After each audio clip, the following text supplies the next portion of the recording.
Hello everyone. Today I want to talk about one of the greatest AM/FM stereo receivers, amplifiers from what I call the golden age of vintage, this Sherwood S-7200. If you don't know a lot about Sherwood, it's one of the really big names in vintage audio. Very collectible. And what's unique about this unit is that it could accommodate quadraphonic or 4-channel sound. That was hot for a minute.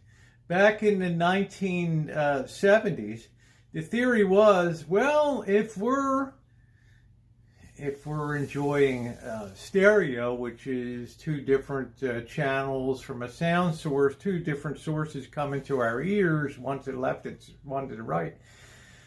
Imagine how cool it would be if we had it also from the back, left and right, and we were surrounded by surround sound, quadraphonic. Well, it was good to a point, but you know what? The record company said, oh, heck no, man, we're not recutting all of these records. We're not redoing all this for 4-channel stuff. No way.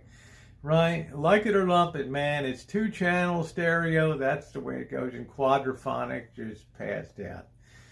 Of course, today, so much of broadcast and radio and stereo is not even a thing in a lot of places anymore because it's cheaper to just give people mono sound. And they really don't know the difference, right? Because our ears aren't as keen when it comes to high fidelity and things like that. So let's get down and talk about this unit and the look of it, and also a little bit of the history of Sherwood. Behind me is the amazing, incomparable wall of sound here from floor to ceiling, covering some of the greatest vintage audio pieces from the golden age, the Fishers, the Pioneers, the Harman Kardons, the Sonys, etc., etc., and of course Nico and our Sherwoods here. I love them all, so there are many reviews here. Please hit the subscribe button and the bell for all notifications, and check the playlist on the front channel page called Vintage Audio Listening Experience. And then there's also playlists about restorations and repairs going all the way back to 2014 and 2015. Yeah, I've been doing vintage audio that long here on YouTube. Let's get down and take a look. The first thing you notice is that classic blue face. And I don't know if they were trying to imitate Marantz, but they were one of the companies that dared to come in and have the same sort of blue face style as Marantz did. And well, whether they copied it or not, it was a reality. You know, Sherwood was started by Bill Sherwood in Chicago, Illinois in 1953. And like so much of vintage audio and the golden age of stereophonic, it came out of the United States. Either Chicago, New York was a very big hotbed, especially New York City, and also Oakland, California with Magnavox Corporation. So you had the West Coast, the center of the United States, as well as the East Coast. Once the high fidelity boom hit in the 1950s, especially late 1950s and early 1960s, what we call the Madman era, and you can see there the stereo console by Motorola, which really was the signature piece of that era. It became so popular in the early 1960s. But in terms of Sherwood, they were very well positioned when that time came. And Bill Sherwood had already had a big edge in high fidelity sound, and they were able to seamlessly move into the world of what I call the golden age of vintage audio. This only has 40 watts per channel, and people were very satisfied with that because that was what we call very clean watts here. The sound was very pure, distortion was very low, and that's really what Bill Sherwood emphasized, was that ability to have a super clean sound, just like Marantz, just like H.H. Scott. Okay, the hallmark. And also the Fishers. Bill Sherwood was somebody that was absolutely driven to produce the best, just like Avery Fisher from Fisher Products and Saul Marantz from Marantz.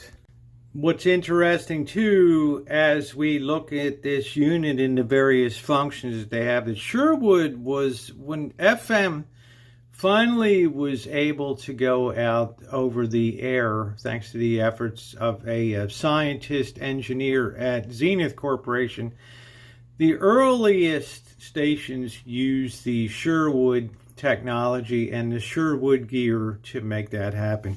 You can see it has the tape input. You can go from 4-channel. You can hit the 4-channel.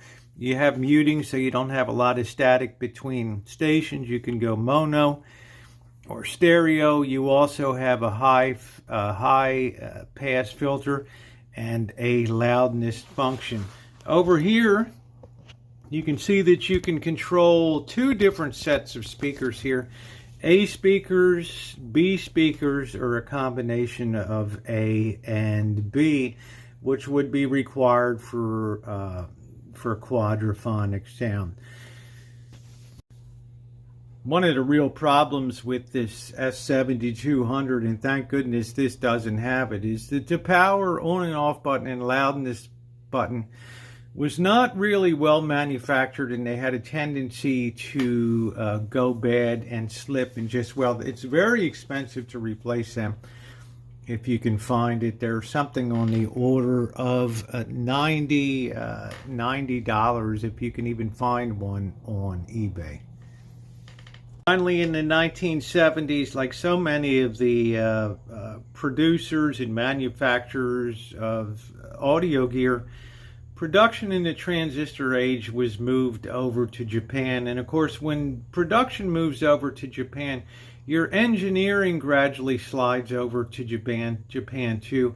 And well, Sherwood kind of lost control of the company, and it is a Japanese company today.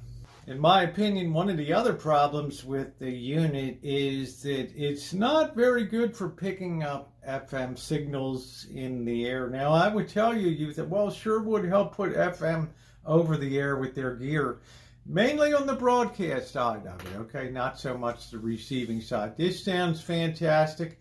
We're going to load in a song and let it play here, but we're going to tune up and down the dial, and then we'll go ahead and have the full listening experience. We'll use the amplifier section to see what it can do. In the meantime, thank you so much for watching today. If you're not subscribed, subscribe and hit the bell for all notifications. There's a wealth of vintage audio on the channel, besides crabbing, besides metal detecting, cooking, live streams, volunteer work. You'll find it all on here, a real variety channel. I would love you to be a part of it. Subscribe and hit that bell for all notifications. And at the end, don't forget to give a thumbs up, all right? Thanks so much for watching.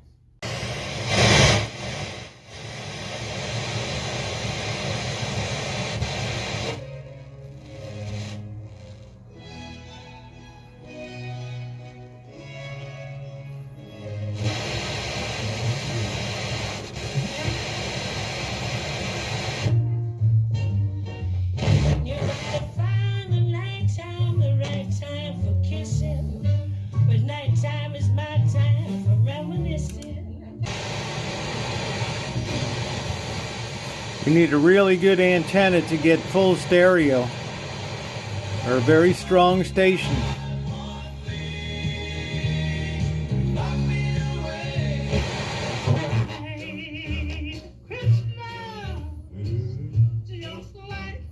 What a beautiful unit, huh?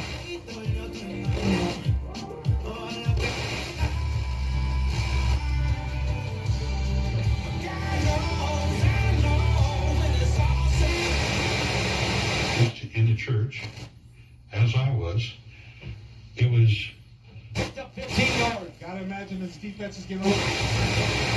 They said labor market flexibility has acquired a bad name. With that, let's go ahead and have a vintage audio listening experience here. We're going to run the amplifier and put the input here. I'm going to supply the recording separately and then sync it up, because when you turn this to auxiliary 1 or 2, you have multiple inputs there on auxiliary tape decks and things. And phono, it totally blanks out the lighted effect of it, and I want you guys to enjoy that. Okay? Sorry, let's get back to it.